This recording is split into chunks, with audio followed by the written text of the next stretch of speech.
والصلاة والسلام على سيد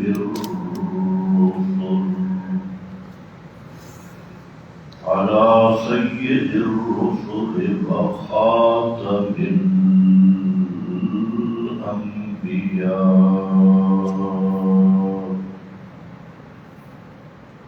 أما بعد فأعوذ بالله من الشيطان الرجيم. بسم الله الرحمن الرحيم.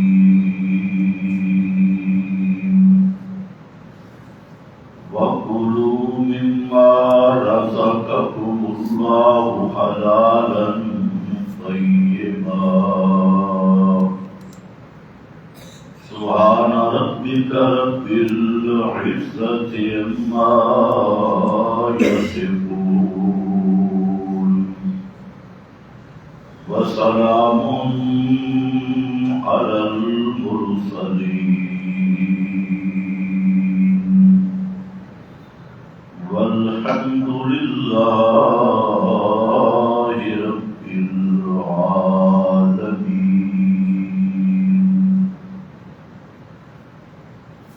انتہائی قابل قدر بزرگوں اور بھائیوں، گزشتہ بیان میں آپ حضرات کے سامنے یہ مضمون ذکر ہوا کہ انسان پر ایمان کے بعد سب سے اہم فرض اور ضروری بات وہ یہ ہے کہ اپنے رزق میں حلال کو تلاش کرے اور حرام سے بچ جائے. قرآن کریم نے اس مسئلہ پر بہت زیادہ زور دیا اور خود نبی کریم صلی اللہ علیہ وسلم نے اس مسئلہ کو قولاً بھی عملاً بھی واضح کیا،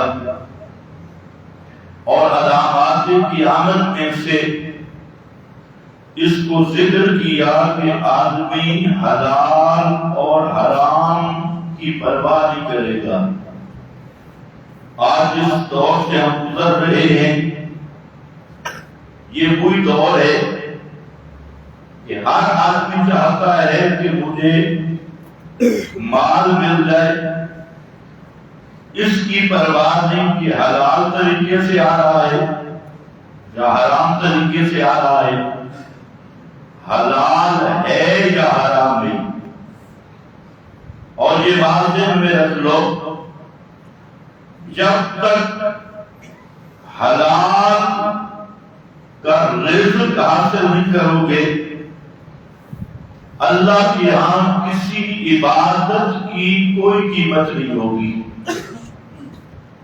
حتیٰ کہ امام الانبیاء صلی اللہ علیہ وسلم نے اتنے تک فرما دیا کہ ایک لقمہ حرام کا کھانے والا، پوری روٹی نہیں، صرف ایک لقمہ ہو حرام کا، تو اس کی 40 دن تک کی نماز قبول نہیں ہوتی.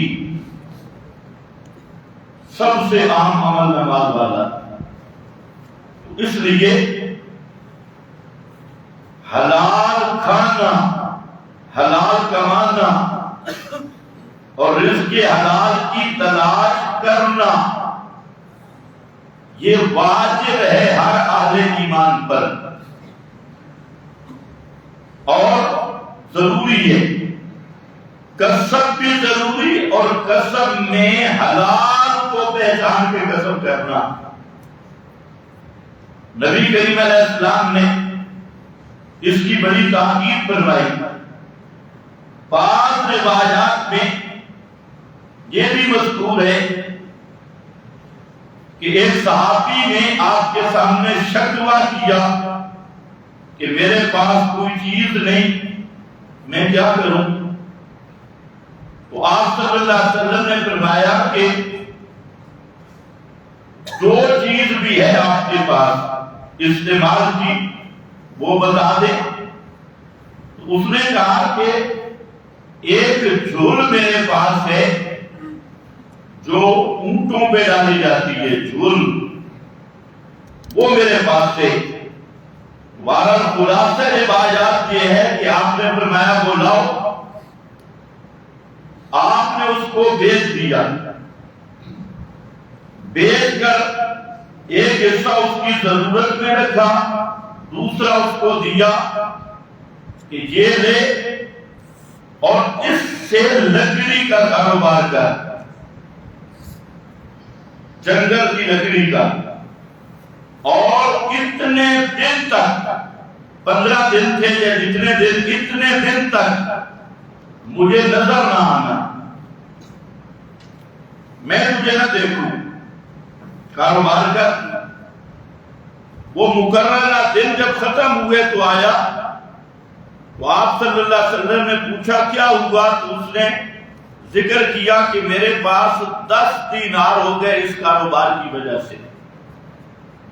آپ نے فرمایا یہ ہے حلال کی کمائی، رزق کی حلال۔ مقصد کیا کہ چھوٹا سا کاروبار ہو، لکڑیاں لانا، ان کو بیچنا اور چلانے کے لیے، یہ چھوٹا سا کاروبار بھی ہاتھ سے کرنا، اس کی عملی تعبیر فرما دی اور امت کو یہ درس دیا۔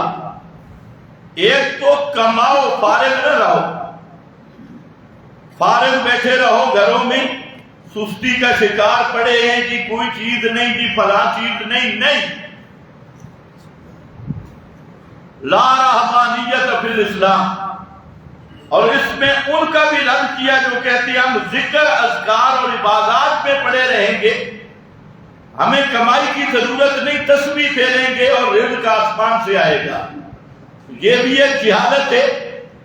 تو نبی کریم علیہ السلام نے جو تعلیم دی امت کو، یہ عین فطرت کے مطابق ہے، عقل و فطرت کا تقاضا ہے۔ تو ہر آدمی پر کسب حلال یہ فرض ہے، حلال روزی کی تلاش کرنا یہ فرض ہے، اور یہ اسباب میں سے ہے۔ توکل اس چیز کا نام نہیں کہ ہاتھ پہ ہاتھ دھرے بیٹھ جاؤ۔ حضرت فاروق اعظم نے یہی پوچھا تھا اور عجیب سوال کیا تھا کہ اونٹ کا گھٹنا باندھ کر چھوڑ دوں تو توکل ہے، یا ویسے آزاد کر دوں اور توکل کروں؟ تو آپ نے فرمایا نہیں، اونٹ کا گھٹنا باندھو اور پھر اللہ پہ بھروسہ رکھو، یعنی اسباب کو استعمال کرو۔ اس کا اللہ نے تمہیں اختیار دیا، کسب کا اختیار دیا، اور پھر اللہ کے محبوب نے ترغیب دی کہ حلال کمانے والا یہ اللہ کا حبیب ہے، حبیب اللہ، اور حلال کی تجارت کرنے والا دکاندار جو سچ بولتا ہے اور صحیح کاروبار کرتا ہے۔ تو نبی کریم علیہ السلام نے فرمایا قیامت کے دن اللہ ایسے دکاندار اور تاجر کو انبیاء، صدیقین اور شہداء کے ساتھ اٹھائے گا۔ یہ صرف تسبیح پھیرنا عبادت نہیں، صرف نفلیں پڑھنا عبادت نہیں۔ اگر صحیح نیت سے دکان پہ بیٹھا ہے اور حلال رزق کی تلاش میں بیٹھا ہے، اور اس نیت سے کہ میں رزق حلال اپنے بچوں کو بھی کھلاؤں گا، بیوی کو بھی کھلاؤں گا، اور اللہ کے راستے میں خرچ بھی کروں گا، یہ بیٹھا دکان پہ ہے، اور یہ دکان پہ بیٹھنا نوافل سے بھی افضل ہے، ذکر سے بھی افضل ہے، تنہا منفردن عبادت سے بھی افضل ہے، کیونکہ یہ بھی ایک دین کے کام میں لگا ہوئے اور شرعی حکم کو پورا کر رہا ہے۔ لوگ یہ سمجھتے ہیں کہ صرف تسبیح لے لے، تہجد پڑھے، نوافل پڑھے، ماتھے پہ محراب ہو، یہ عبادت ہے۔ حالانکہ سب سے بڑی عبادت رزق حلال کی تلاش ہے، اور رزق حلال کو حاصل کرنا ہے، حرام سے بچنا ہے، اور اس سے بڑی عبادت کوئی بھی نہیں۔ اور یہ وہ عبادت ہے رزق حلال والی کہ جس پر ساری عبادتیں قبول ہوتی ہے، ساری نیکیاں قبول ہوتی ہے۔ ایک آدمی حرام کھانے والا تہجد پڑھے، اس کو کیا ثواب؟ حرام کھانے والا صبح سے لے کے شام تک وہ عبادت کرتا رہے، روزہ رکھے، ذکر اذکار کرے، اس کی عبادت کی کوئی قیمت نہیں ہوگی۔ عبادت کی قیمت بنے گی رزق کے حلال حاصل کرنے پر۔ خیر، اس پر تو کتاب و سنت کا پورا مضمون ہے، مقصد تو صرف ایک مسئلے کی نشاندہی کرنا ہے۔ تو اس سلسلہ میں نے آپ کے سامنے ذکر کیا تھا دو پہلو ہیں، ایک ہے حلال کا رزق حاصل کرنا، اور دوسرا ہے حرام سے بچنا، حرام سے اجتناب کرنا۔ قرآن کریم نے یہ سورۃ المائدہ میں انہی دو مضامین کو ذکر کیا، حلال کھاؤ، حرام سے بچو۔ فرمایا وَكُلُوا مِمَّا رَزَقَكُمُ اللَّهُ، کھاؤ اس سے کہ رزق دیا۔ کھاؤ کا مطلب صرف کھانا نہیں، استعمال کرنا، لینا، جس میں کھانا بھی ہے۔ مِمَّا رَزَقَكُمُ اللَّهُ، اس رزق سے جو اللہ نے تمہیں دیا، حلالاً طیبا، شرط یہ ہے کہ حلال ہو اور طیب ہو، پاکیزہ ہو۔ طیب کے دو معنی ہیں، ایک معنی طیب خبیث کے مقابلہ بھی ہے، طیب کے مقابل میں خبیث ہے، طیبات خبیثات مد مقابل۔ اور طیب کا معنی حلال بھی ہو اور حلال طریقے سے حاصل بھی ہو۔ مثال کے طور پہ بکری ہے، گائے ہے، یہ فی نفسہ ہی حلال ہے، حرام نہیں ہے۔ لیکن اگر چوری کی ہو، ڈاکے کی ہو، حلال ہے لیکن طیب نہیں، تو طیب اس مال کو کہتے ہیں جو حلال طریقے سے حاصل ہو، وہ بھی حلال اور طریقہ بھی اس کا حلال ہو، فراڈ سے حاصل نہ ہو، چوری ڈاکے سے حاصل نہ ہو، جھوٹ رشوت سے حاصل نہ ہو، تو حلال مال کھاؤ۔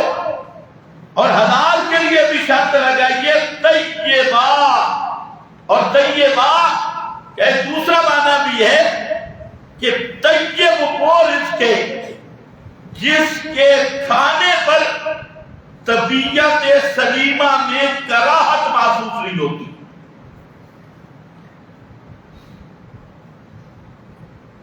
یحرم علیکم الخبائث، اس کے مقابل میں خبائث خبیث چیزیں ہیں، اس مسئلے کو بھی سمجھنا ہے۔ بعض وہ چیزیں ہیں کہ طبیعت سلیمہ صاف فطرت ان کے قریب جانے کو تیار نہیں، وہ خبیث چیزیں۔ اور بعض وہ ہے کہ طیب سلیم اور طبع سلیم، اس سے کراہت اور نفرت نہیں کرتی، وہ اس خبیث کے مقابلے میں طیب ہے۔ مثال کے طور پہ یہاں ایک قانون بھی بیان کر دیا کہ حلال جتنے ہیں وہ فطرت سلیمہ کے عین مطابق ہیں، اور حرام جتنے ہیں وہ طبع سلیم کے مقابل ہیں۔ کوئی صحیح فطرت والا انسان کو کھا نہیں سکتا۔ آپ اسی سے اندازہ کر لیں، جتنے درندے ہیں ان کو کھانے کو جی کرتا ہے؟ کہ درندے کھا لو، بلی کھا لو، گیدڑ، لومڑ، تبا سلیم ہو؟ نہیں۔ اچھا پیشاب پینے کو دل کرتا ہے؟ جی اونٹ کا پیشاب ہو یا گائے کا ہو، کیا کہتی ہے تمہاری فطرت؟ بولو بولو جلدی، ٹائم پھر اوپر ہو جاتے ہیں، میں کوشش کرتا ہوں لیکن کوئی آدمی آپ نے ہاتھ کھڑا کرے جو کہے کہ پیشاب پینا یہ فطرت کے مطابق نہیں۔ تمہارے ایسے بھائی بھی موجود ہیں جو کہتے ہیں اونٹ کا پیشاب پینا جائز ہے۔ کبھی سنا ہے اونٹ کا پیشاب پینا؟ واہ تیری فطرت بڑا طیب مال ہے۔ اونٹ کا پیشاب پینا انسانی فطرت کے خلاف ہے، اور آپ جانتے ہیں کون کہتی ہیں؟ نہیں۔ کتنی خوبصورت فطرت ہے، چوہے کھا لو جائز ہے۔ حشرات الارض، زمین پر جتنے کیڑے مکوڑے، مینڈ کے شیڈ کے، یہ ساری کہتے ہیں ناشتہ پکا لو، سب جائز ہے، حتیٰ کہ اونٹوں کا پیشاب پینا جائز۔ اور کچھ حیا ہے۔ اب یہ ایسی قوم ہے جو روایتوں کے پیچھے بھاگنے والی ہے، قرآن کے قریب آنے والی ہے ہی نہیں۔ تو اب روایت پرستی کا یہ نتیجہ نکلا کہ پیشاب پینا شروع کر دیا۔ اور بعض ایسے ایریا بھی موجود ہیں جہاں اونٹوں کا پیشاب ایسے ملتا ہے جیسے پیپسی ملتی ہے، بوتلوں میں پیک ہو کر، بولوں میں۔ یہ جائز بن گیا۔ اب اس کی بنیاد کیا بنائی؟ کہتے ہیں بنیاد یہ ہے کہ بخاری میں حدیث ہے، انہوں نے بخاری کا نام سنا ہے، حدیث نہیں سمجھی۔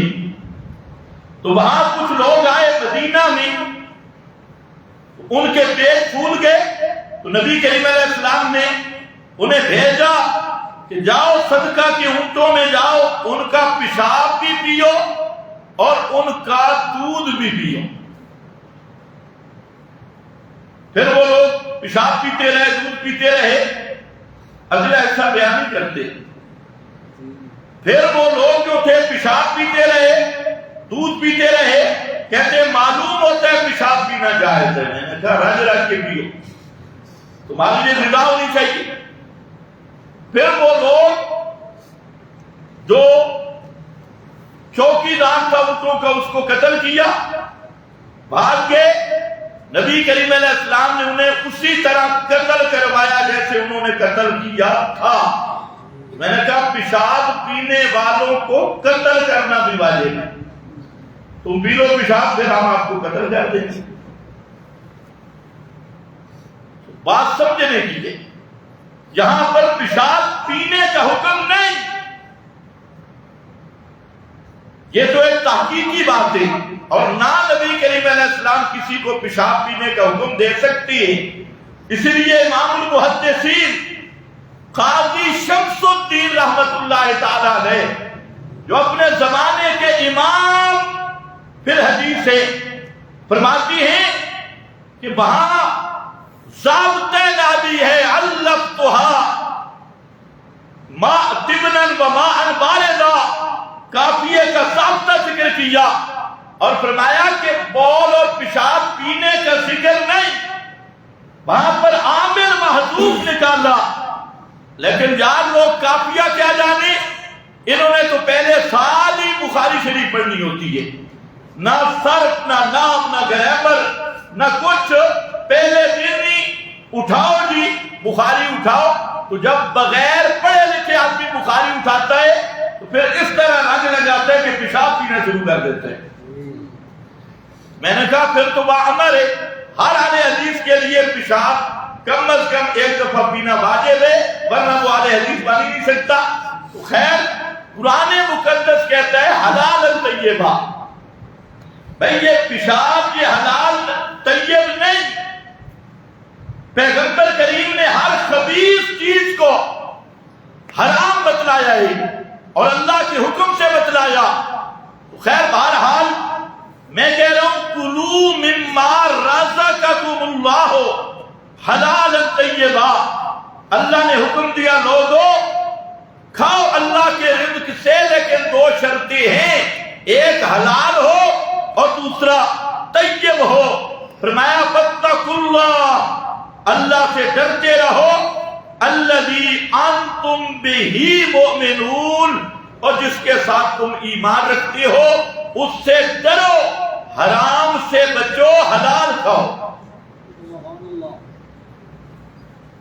اب اس میں کئی سکے آپ کے سامنے میں نے ذکر کی. یا ایھا الذین آمنوا اس آیت کے بعد درمیان میں قسم کا مسئلہ ذکر کیا. یا ایھا الذین آمنوا، اے ایمان والو، انما الخمر والمیسر، میں نے ذکر کیا اور بات کی تھی کہ شراب حرام، جوا اور جوئے کی ہر قسم حرام، انصاب غیر اللہ کے کھانوں کی ہر چیز جو غیر اللہ کے تقرب کے لیے ہے اس کو قرآن نے حرام کہا. والازلام، فال، پانسے، تیروں سے قسمت معلوم کرنا، انگوٹھوں پہ حساب کرنا، لکیروں سے حساب کرنا، چرخوں میں حساب کرنا، بوتلوں میں جنوں سے حساب کرنا، یہ ازلام، یہ سب جہلیت کے اعمال ہے. اور اس پر جو کمائی ہے عامر صاحب کی وہ بھی کیا ہے؟ حرام. فرمایا رجسن من عمل الشیطان، رجسن نری گندگی ہے اور شیطان کے عمل میں سے ہے.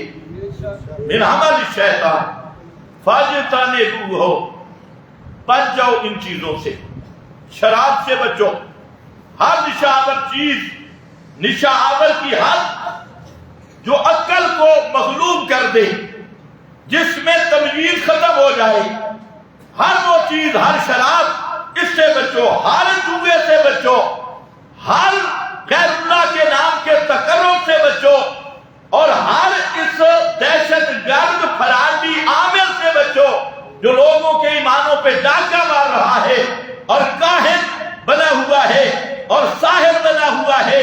اس کی مٹھائیاں، اس کو مال دینا اور اس کو چیزیں دینا یا اس سے لینا، اس سے بچ جاؤ. فرمایا رجسن، یہ سب کے سب رجس ہیں. دو لفظ ہیں قرآن، ایک ہے رجس، ایک ہے نجس. رجس دوسرے مقام پہ ذکر کیا خنزیر کے بارے میں، انہو رجسن، کہ خنزیر رجس ہے، یعنی بے جمیع اجزائہ ہی حرام ہے. خنزیر وہ جانور ہے جس کا کوئی جز حلال نہیں. رجسن، اس کی ہر چیز حرام ہے. اور جہاں پر بھی فرمایا رجسن، شراب ہو، جوا ہو، انصاب ہو، پانسے ہوں، ان کی بھی بے جمیع اجزائہ ہی یہ حرام ہے.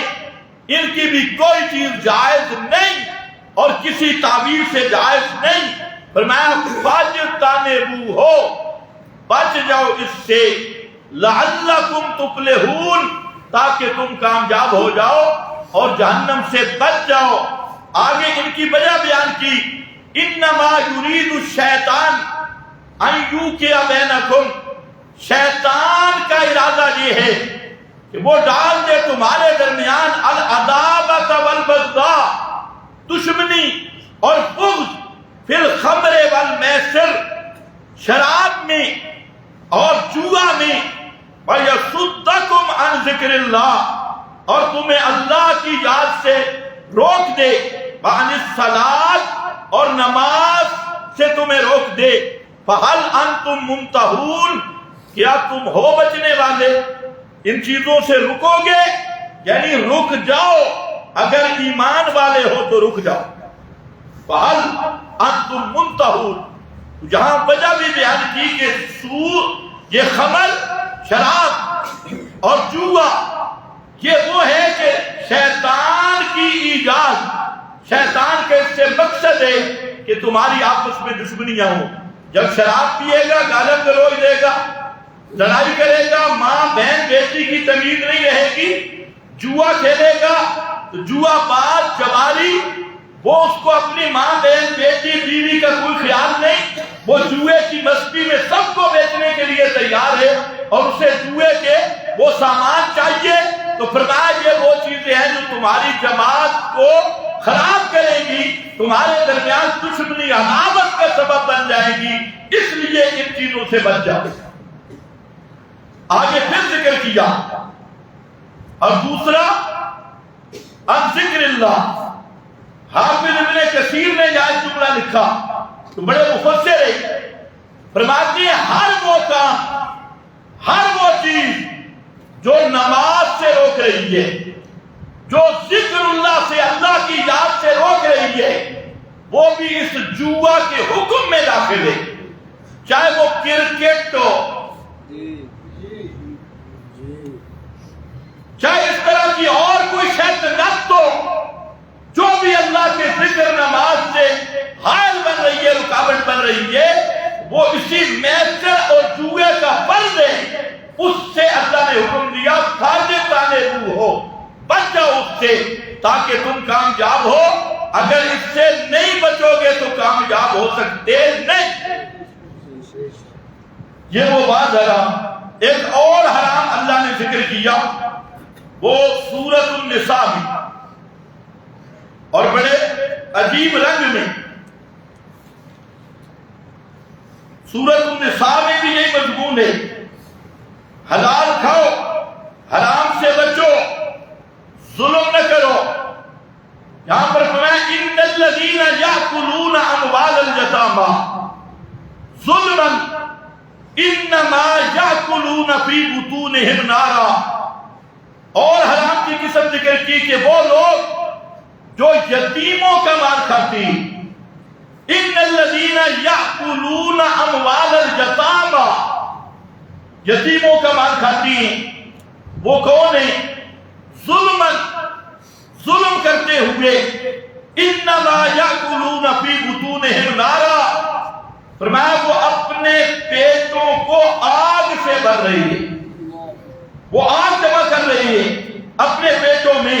سیصلون سعیرا، عنقریب وہ جہنم میں داخل ہوں گے اور جلانے والی آگ میں داخل ہوں گے۔ یا اللہ رب العزت نے کون سا حرام ذکر کیا؟ اکل و مال الیتیم، یتیم کا مال کھانا، اس کو حرام قرار دیا خاص طور پہ۔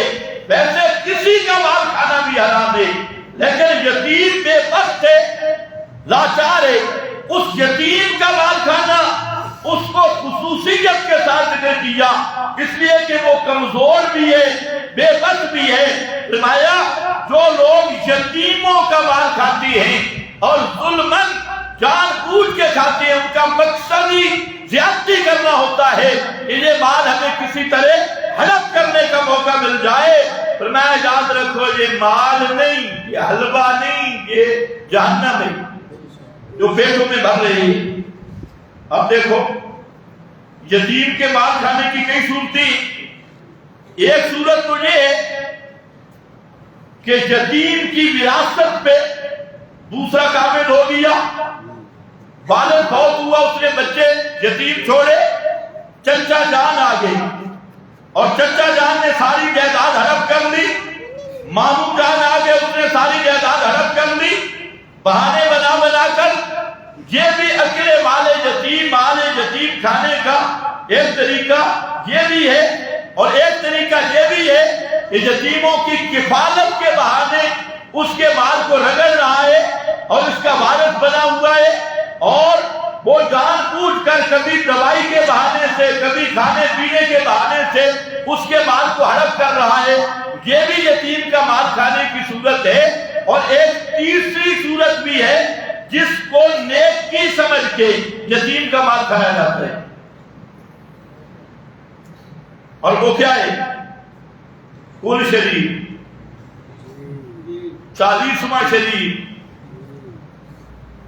خیرات جمعرات شریف، اس میں کیا ہے، جب آدمی مر گیا اب اس کا مال کے وارث اس کے بچی ہیں، اس کی بچیاں ہیں، بچے چھوٹے ہیں، بچیاں چھوٹی ہیں لیکن وارث ہے۔ اب جب اسی میت کے مال سے کل شریف کر رہا ہے، اسی کے ترکے سے جمعرات خیرات، حالانکہ اب یہ اس میت کا مال نہیں، یہ مال یتیموں کا ہے جو یتیم رہ گئے، اور یہ اس کو خیرات کا نام دے کر ملا بے ایمان کو کھلا رہا ہے، یا پڑوسیوں کو بلا کے، اور خیرات بھی ایسی کہ سارے وہاں پر مالدار جمع ہیں اور سارے بڑے لوگ جمع ہیں، وہ کل شریف میں بیٹھے ہیں، 40ویں میں بیٹھے ہیں۔ یہ وہ خطرناک صورت ہے مال یتیم کھانے کی جس کو عبادت کے رنگ میں کھایا جاتا ہے، حالانکہ جب مرنے والا مر گیا پچھلا ترکہ چاہے ایک سوئی بھی ہو، ایک ذرہ بھی ہو، تو اس ذرہ اور سوئی کے وہ یتیم وارث تھے اور وہ ترکہ ان کی وراثت میں ہے۔ اس کو کس نے حق دیا کہ اس مردے کا مال اور میت کے مال سے ختم بڑھا رہا ہے، اس کے مال سے جمعرات کرا رہا ہے، اس کے مال سے 40ویں کرا رہا ہے، اور اس کو ثواب سمجھ رہا ہے؟ تو یہ سب سے بدترین صورت ہے مال یتیم کو ہڑپ کرنے کی۔ ایسا نہیں ہوتا ہمارے معاشرے میں، مرنے والا مر گیا، 10 لاکھ کا کل شریف ہے، اب یہ 10 لاکھ کون لایا؟ اسی میت کے ترکہ سے۔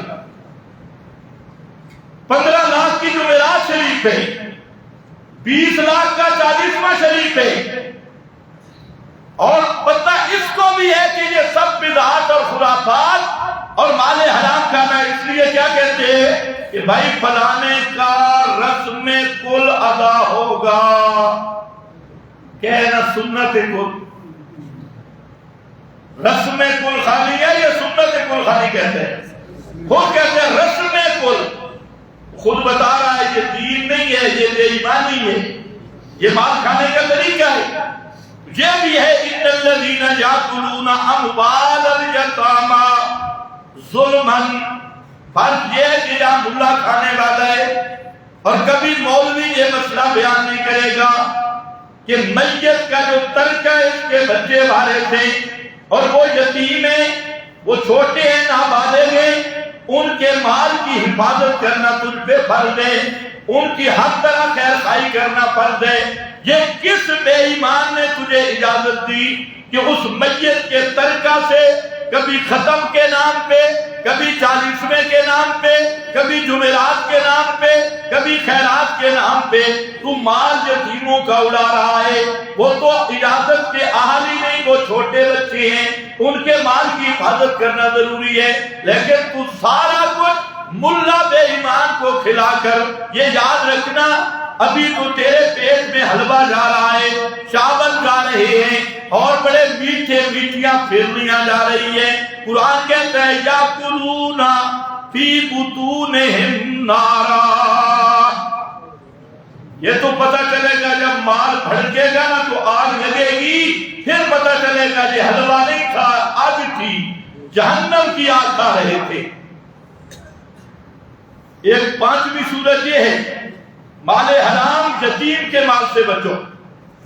یتیم کا مال کھانا حرام کوئی طریقہ بھی ہو، اس مال کو ظلماً کھانا یہ حرام ہے اور جہنم کا سبب ہے۔ ایک 6 صورت ہے اور وہ قرآن پاک نے بھی بیان کی کئی مقام پہ، وہ عادت تھی یہودی مولویوں کی۔ غور سے سننا، یہودی مولویوں میں ایک بات تھی حرام خوری، حرام خوری کے وہ بڑے امام تھے، اور اس میں کیا تھا؟ 2 چیزیں تھی، ایک ہے فتویٰ فروشی، فتویٰ فروشی،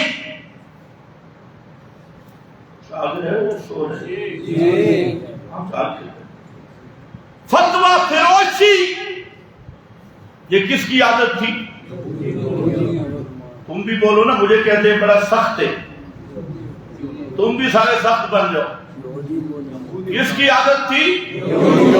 یہودی مولوی فتویٰ فروش. فتویٰ فروش. یہ یہودیوں کی بات کر رہا ہوں جو پیور یہودی تھے. قرآن پاک نے ان کی یہ عادت بیان کی. اس کے 3 عنوان رکھے.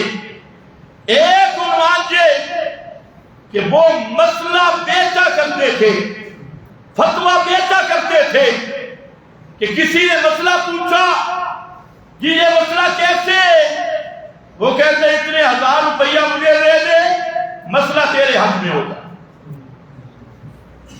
پورے غور سے سننا ہے. یہ عادت کس کی تھی؟ آج کی امت میں بھی ہے. اور یہ بھی اس حرام میں سے ہے جس کو قرآن پاک نے اکلہم السحت قرار دیا. خالص حرام اور سحت. مسئلہ بیچنا, فتویٰ بیچنا کہ آج اتنے پیسے دے. آج بھی ایسے ملا موجود ہیں 3 طلاقیں دے کے آتے ہیں اور مولوی صاحب کہتے ہیں جہاں اسلام آباد میں ایسے ملا موجود ہیں جن کو میں جانتا ہوں بڑے بڑے مفتی کہلوانے والے.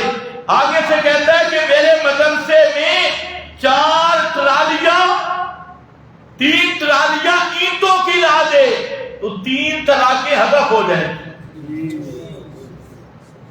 3 ٹرالیاں اینٹوں کی 3 طلاقیں دے. یہ ہے فتویٰ بیچنا. دوسرا مسئلہ بیچنا. تیسرا مسئلہ چھپانا اور تلبیس کرنا. یہ 3 عنوانوں پہ قرآن نے گفتگو کی اور اس امت کے مولویوں کو ڈرایا کہ یہودی حرام خور تھے. وہ مسئلہ بیچتے تھے, فتویٰ بیچتے تھے, مسئلہ چھپاتے, تلبیس کرتے. مسئلہ بیچنا تو بات ہے, فتویٰ بیچنا وہاں سے پیسے لیتے اور تلبیس کتمان اس میں ہدایہ لیتے مریدوں سے. نذرانے جیسے آج کا پیر ہے تو مرید بنا رہا ہے نذرانے لینے کے لیے, سالانہ نذرانے, یہ نذرانہ بھی وہ نذرانہ بھی. وہ نذرانے لیتے اور اس کی وجہ سے وہ مسئلہ حق کو چھپا لیتے, اس کو بیان نہ کرتے. کیونکہ اگر مسئلہ حق بیان ہو جائے نذرانے بھی ختم, ہدیے بھی ختم, چندے بھی ختم. اس کو قرآن نے کہا السحت. کیا کہا؟ میرے حرام خور. آج بھی ملا موجود ہے, آج بھی ملا موجود ہے. حرام خور ملا, فتویٰ بیچنے والے ملا, مسئلہ بیچنے والے ملا. اس کی ایک مثال تقریر فروش ملا ہے. کیا کہا؟ تقریر فروش ملا. خطابت بیچنے والے خطیب, تقریر فروش ملا. ان کا مقصد کیا ہے؟ مسئلہ نہیں بیان کریں گے, کیونکہ اگر مسئلہ بیان کیا تو آئندہ سال انہوں نے نہیں بلانا کہ پڑوسی کہہ رہے تھے بڑا سخت مولوی. اس لیے وہ آپ کو تقریر سنائیں گے ایکسٹنٹ, مسئلے کی طرف توجہ نہ ہو, خطیب کی ایکسٹنٹ کی طرف توجہ. پھر لطیفے گپے. بھئی لطیفے سننے کے لیے تجھے بلایا تو تجھ سے جو میراثی بھانڈ ہیں ان کو بہتر لطیفے آتی اور تو لطیفے سنا رہا ہے. ممبر پہ کھڑے ہو کے لطیفے شروع ہوئے, گپے شروع ہوئے اور وہ بھانڈ بنا ہوا ہے. لیکن لوگ اس کا بھانڈ پر نہیں سمجھتے. اسے بھی پتا ہے اگر یہاں مسئلہ بیان کیا تو آئندہ سال والی فیس نہیں ملے گی. انہوں نے پورے ڈیری پہ لکھا ہوتا ہے کہ فلانا بھی میرا گاہک ہے, فلانا بھی میرا گاہک ہے. سنہری ڈیریاں اوپر بدھوؤں کے نام لکھے ہوتے ہیں کہ فلانا بدھو بھی میرا جلسہ کرواتا ہے, فلانا تو بھی فلانا جگہ، فلانا ڈاک خانہ، فلانی جگہ، وہاں پر میرا جلسہ ہوگا۔ اب وہاں آ کر جیسے چودھری صاحب چاہتے ہیں تقریر اس کے مطابق ہوگی، جیسے خان صاحب چاہتے ہیں تقریر اس کے مطابق ہوگی، اور ایسے مسئلہ بیان کریں گے، بریلر بھی جائیں گے نا، واہ واہ ایسا مولوی منگوا ہوگا، پھر یہ دوسروں کو بتائیں گے وہاں مولوی ہمارے آئے نا، فلانا آدمی کہہ رہا تھا نا کہ کٹر شیعہ ہے، بریلوی ہے وہ کہہ رہا تھا، ایسی علماء کو ہم سنتے ہیں، ان پر فخر بھی کرتا ہے، دور بے ایمانہ، یہ نہیں پتا کہ وہ یہودی کو تو نے بلایا۔ پیغمبر مسئلہ بیان کرے تو الہ فریقان یختصمون، مسئلہ ختم نہیں ہوتا، دو پارٹیاں لڑ پڑتی ہے۔ کوئی پیغمبر بتا جس کی تقریر کا مقابلہ نہ ہوا ہو، جھگڑا نہ ہوا ہو، لیکن تو نے کیا کہہ دیا؟ یہ سارے خوش ہیں، لبرل بھی خوش ہیں، ملحد بھی خوش ہیں، مشرک بھی خوش ہیں، قبر پرست بھی خوش ہیں، اکابر پرست بھی خوش ہیں۔ اس کا نام رکھا ہے اصلاحی تقریر۔ یہ اصلاحی تقریر نہیں، یہ خالص ضلالت، تلبیس اور کتمان پہ مبنی تقریر ہے۔ اس تقریر سے کسی کو تکلیف ہی نہیں ہوئی۔ آپ بھی پریشان ہوتا ہے، میرے نبی کی تقریر سے کسی کو تکلیف نہیں ہوتی تھی۔ پہلی تقریر کی پہلا پتھر چچا صاحب نے مارا، سید نے مارا۔ سید کون؟ سید ابو لہب، یہ میرے نبی کا چچا ہے، چچا، سکا چچا، سکا چچا۔ حج کا تو کہہ رہے ہیں سید جو مرضی کرے، سیدوں کو چھٹی ہے۔ اس لیے بریلوی طبقہ میں ایک مسئلہ چلا کر ایک دوسرے پہ لگے، ایک فریق کہتے ہیں سید جو مرضی کرے وہ بخشا بخشا ہے، کیونکہ سید کہتے ہیں سید کی سین کو بھی سلام، سین کو بھی سلام۔ ایک عام کارڈ استعمال ہوا، میں نے کہا تم نے قرآن نہیں پڑھا؟ سید جو مرضی کرے یہ نبی کا چچا ہے ابو لہب، اور قرآن کہتا ہے تبت یدا ابی لہب۔ جتنی لعنت قرآن نے ابو لہب پہ کی ہے کسی پہ بھی نہیں کی، اور ہے میرے نبی کا چچا۔ وہ حضرت نوح کا بیٹا ہے، پیغمبر کا بیٹا سید ہونا چاہیے کہ نہیں؟ جی، پیغمبر کا بیٹا سید، لیکن قرآن انہو لیس من اہلک انہو عمل غیر صالح، تو اس لیے یاد رکھ سید وہ ہے، سید وہ ہے جو پیغمبر کا متبع ہو، جو پیغمبر کی اتباع چھوڑ دے، وہ خاندان رسول کا ہو، وہ کبھی سید نہیں۔ اس کو قرآن نے کہا انہو لیس من اہلک، اس کی سیادت بھی ختم اور نسبی فخر بھی ختم۔ بے شک لڑائی ہوئی، اور پھر مزے کی بات ہے، کہتے ہیں سید جہنم میں جا ہی نہیں سکتا۔ کیا بات؟ مولانا احمد رضا نے لکھا تو ایک سین کو سلام کرتا ہے نا، اس نے دو سینوں والے سید کے بارے میں لکھا۔ دو سینوں والا سید سمجھتی سارا سید، سارا سید دو سینے آ گئی، تجھے ایک سین والا، ادھر دو سینے۔ احمد رضا خان نے فتویٰ دیا کہ جو سارا سید کو کافر نہ کہے وہ بھی کافر ہے۔ اب کدھر گئی تیرا قانون؟ یہ تو احمد رضا خان کا فتویٰ ہے۔ خیر ہمارے ہاں بھی یہ نسب پرستی چل پڑی ہے، یہ فلانا کون ہے جی؟ یہ سید ہے۔ اگر سید سے سارا کوئی ماں نے کپڑے اتار دے ہوئے تابیخ ہے، پیغمبر کی اتباع چھوڑ دے، سنت چھوڑ دے تب بھی ٹھیک، پیغمبر کا مشن چھوڑ دے تب بھی ٹھیک۔ یہی بات ہے بھائی، جو پیغمبر کی اولاد میں سے ہے اس پر تو زیادہ حق ہے پیغمبر کی اتباع کرنا۔ اور جو پیغمبر کریم کے دین کو چھوڑ دے وہ سید کہلائے تب بھی لانتی ہے، جو خان کہلائے تب بھی لانتی ہے۔ سیادت قائم رہتی ہے محمد مصطفیٰ کا مسئلہ مانتے۔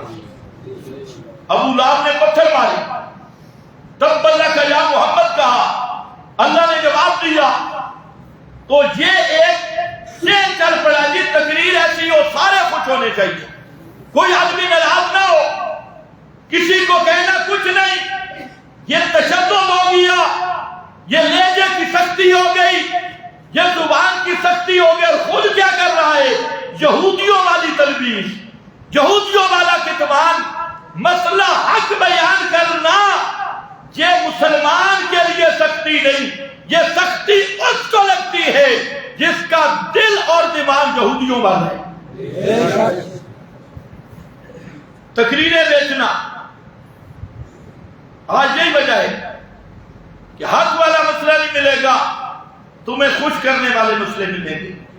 جیسے آدمی آیا بھی اس کو خوش لازمی کرو، اور یہ کسی کو خوش کرنے کے لیے تقریر کرنا، مسئلہ کرنا، یہ بھی ان یہودیوں کی طرح دین فروشی ہے، اور فتویٰ فروشی، مسئلہ فروشی، یہاں تک کھلے طور پہ ہم کہتی ہیں کہ آج جو وہ بل پاس کیا انہوں نے، ان شیطان کی نسل نے، جمہوری بچوں نے، طاغوت کے پجاریوں نے جو بل پاس کیا جنس پرستی کا، کہ لڑکا لڑکے کے ساتھ نکاح کر سکتا ہے، لڑکی لڑکی کے ساتھ نکاح کر سکتی ہے، تو میرا سوال یہ ہے، یہ کہاں کے مولانا فضل الرحمان وغیرہ؟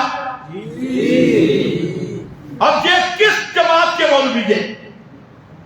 ہم جنس پرستی کا بل جو پاس کرنے والے کہتے ہیں ہم احتجاج کریں گے، اور وہ بھی اب کہہ رہی ہیں، اور بل کب سے انہوں نے پاس کیا؟ 18 سے، 2018 سے، اور کہتے ہیں ہمیں پتہ نہیں چل رہا۔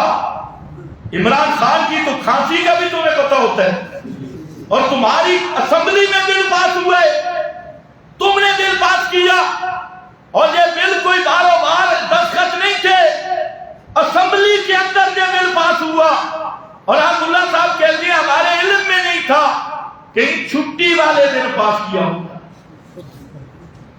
چھٹی والے دن اسمبلی ہوتی ہے۔ اچھا، اب اگر تجھے پتا چل گیا تو دینی غیرت کا تقاضا ہے، ملا صاحب آج اعلان کر کہ ان جماعتوں سے ہمارا کوئی تعلق نہیں، کر دورا۔ ابھی کہتے ہیں ہم تحقیق کریں گے، کمیٹی بنے تو چمڑا نال اسی شباز شریف کے ساتھ، اسی شیاطین کی جماعت کے ساتھ چمٹا ہوا ہے، اور یہ بل کیا ہے؟ یہ صرف گناہ ہے۔ جنہوں نے اس بل کو سمجھ کے پر دستخط کیے، چاہے وہ ایم این اے تھے، ایم پی اے تھے، وزراء تھے، کعبہ کے رب کی قسم وہ سب کے سب مرتد اور کافر ہیں۔ کرو کیس، جو اس بل کا حامی ہے اور جو اس بل کو جائز سمجھتا ہے ہم جنس پرستی کو، وہ کافر ہے، مرتد ہے، واجب القتل ہے۔ یہ فتویٰ مولوی نہیں دیں گے، جیل بوں ڈاڑی، لیکن لاکھوں جیلیں آئے، خدا کی قسم مسئلہ نہیں چھپ سکتا۔ مسئلہ چاہیے کہ اس بل کو پاس کرنے والے، چاہے وہ کوئی ملا جی ہو، چاہے کوئی پنڈت پادری ہو، چاہے وہ ایم این اے، ایم پی او اور ایم پی اے ہو یا ایم پی او ہو، کوئی بڑا ہو یا چھوٹا ہو، جو اس ہم جنس پرستی کے بل کو جائز سمجھتا ہے، حلال سمجھتا ہے، وہ خود حلال کا نہیں، خود مسلمان نہیں، خود وہ مرتد ہے۔ اب ذرا عالم صاحب صرف تحقیقی کمیٹیاں نہیں، اور اس کو بھی کہتا ہوں وہ جو پتھر پہ بیٹھ کے وضو کر کے نا ویڈیو وضو کی تصویر نیٹ پہ لگا دیتا ہے کہ میں بڑا سادہ ہوں، وہ سراج الحق اس کو بھی کہتا ہوں اب تمہاری غیرت کہاں گئی؟ اب صرف یہ نہیں کہ بل روکا جائے گا، جنہوں نے یہ بل پاس کیا ان کو واجب القتل قرار دو نا، دو فتویٰ،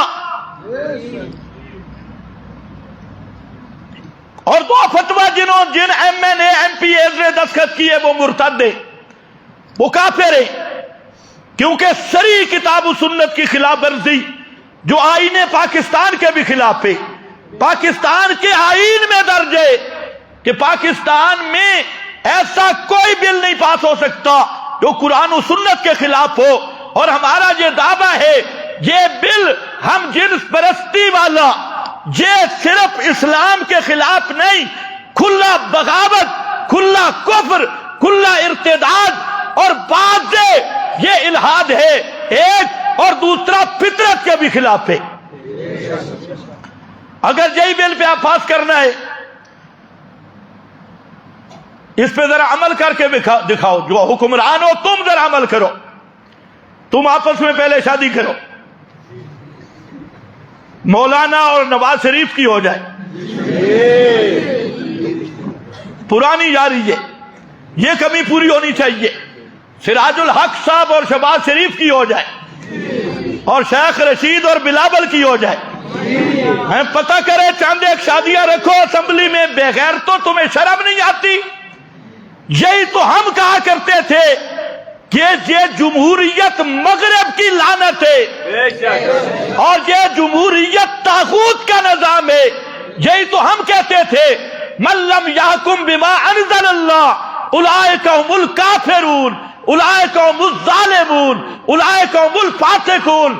آج وہ نتیجہ جمہوریت کا آ گیا کہ مرد مرد کے ساتھ شادی کرے، عورت عورت کے ساتھ شادی کرے، اگر عورت عورت کے ساتھ کرے تو مولانا مریم نواز پھر تجھ سے نہیں کرے گی، کسی لڑکی کو منتخب کرے گی، پھر تو تیری اپنی ہتک ہوگی، اور جب تیری ہتک ہوگی اب تو ان کا ساتھ چھوڑ دے۔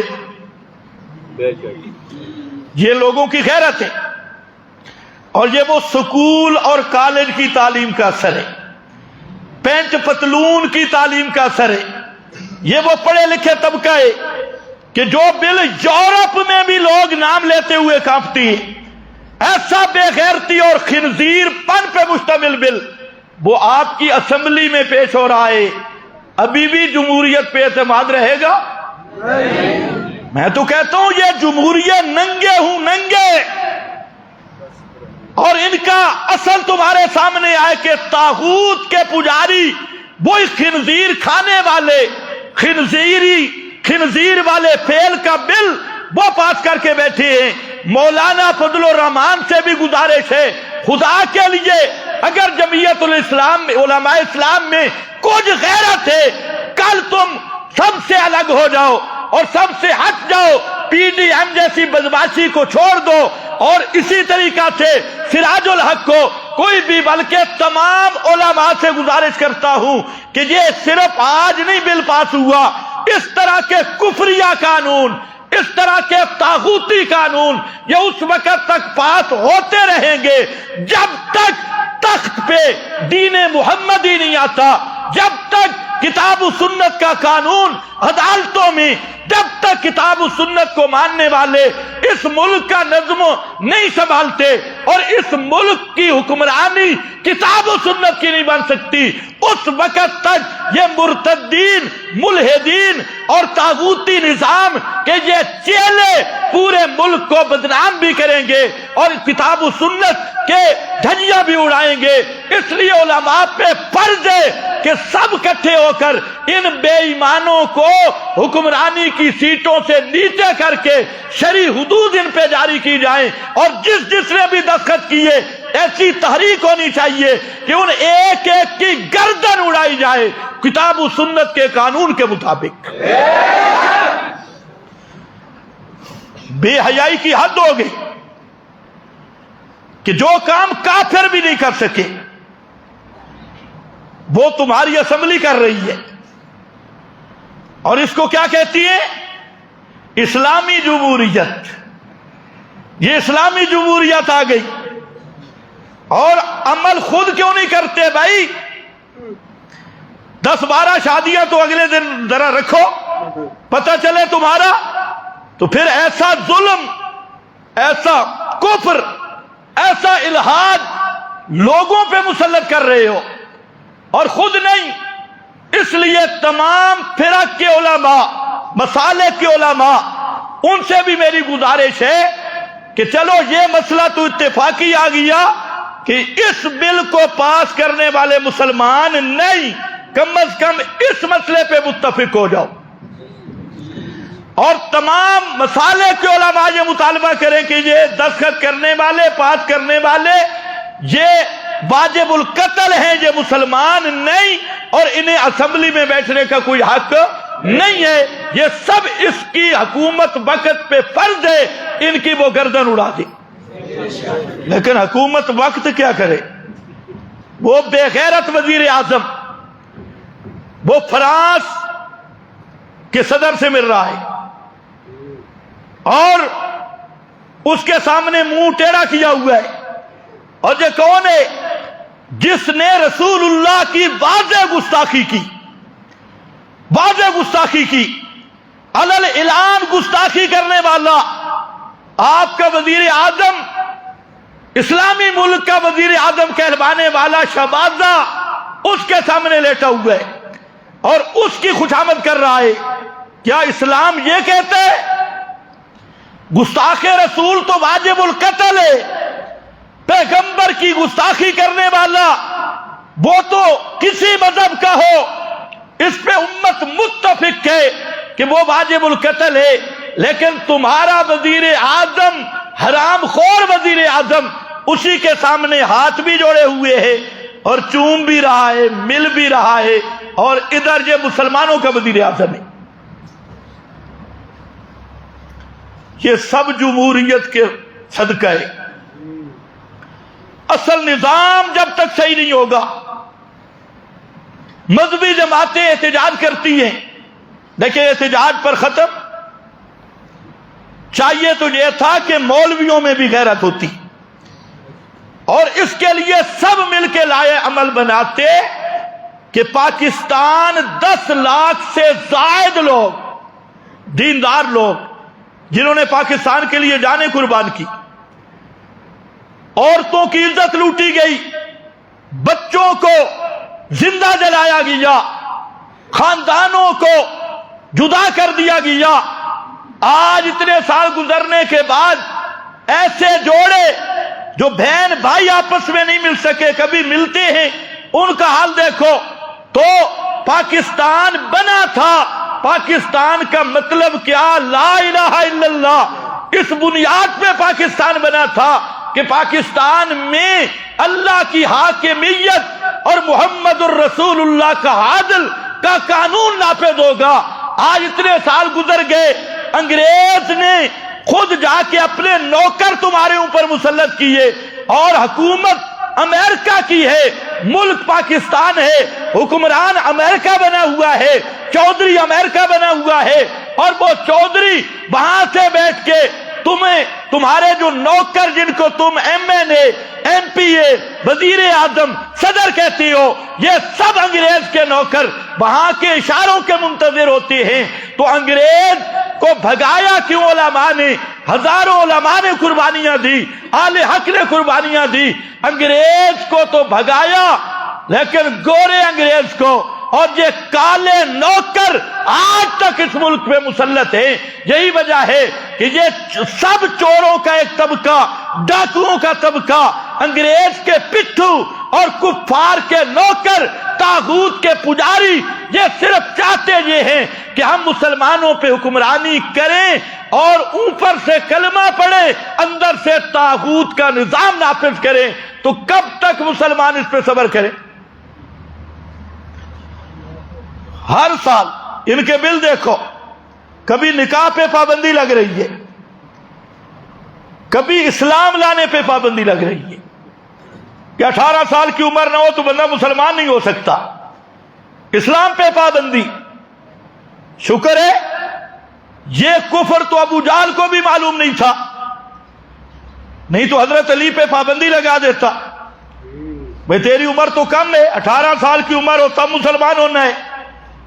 یہ تو مکہ والے مشرکوں میں بھی یہ شیطنت نہیں تھی کہ 18 سال کی عمر تک بندہ مسلمان نہیں ہو سکتا۔ نکاح پہ پابندی، کبھی پردے پہ پابندی، کبھی فحاشی بے حیائی ہر چینل پہ، کبھی یہ بل اب تو حد ہو گئی کہ جو کام جانوروں میں بھی صرف خنزیر کے ہاں معروف ہے وہ کام پاکستان کی اسمبلی میں بطور قانون کے جب پاس ہو گیا تو پھر تو جہاں دینداروں کو یا ہمت کرنی چاہیے یا مر جانا چاہیے۔ یہ کوئی معمولی بے غیرتی نہیں، سب سے بڑی بے غیرتی ہے۔ اور سارے ملا خاموش، تو اب ان کا چہرہ بھی سامنے آ رہا ہے۔ یہ ہم اسلام نافذ کریں گے طاغوتی نظام کے ساتھ مل کر، اسلام یہی ہے یہ جو لا رہے ہیں، اور چاہے وہ جماعت اسلامی ہو یا چاہے جمعیت علماء ہو۔ تو بہرحال میں عرض یہ کر رہا تھا کہ ایک مسئلہ یہ تھا دین فروشی، فتویٰ فروشی، مسئلہ فروشی، یہودیوں کا یہ دین تھا۔ اور اللہ نے فرمایا یا ایھا الذین آمنوا ان کثیرا من الاحبار والرہبان لیأکلون اموال الناس بالباطل ویصدون عن سبیل اللہ۔ او ایمان والو خبردار، پگڑیاں تے نہ بھول جائیو، مکھیاں ہویاں داڑیاں تے محکمہ تے نہ بھولیو کہ بڑا پیر تے بڑا مولوی، یا ایھا الذین آمنوا، اے ایمان والو، ان کثیرا من الاحبار، بہت سارے ملا، والرہبان تے بہت سارے پیرے تھریشر،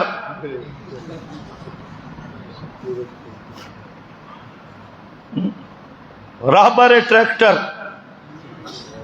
پیر شریعت تے راہبر طریقت۔ یہ شریعت کے پیر تو نہیں، یہ پیر تھریشر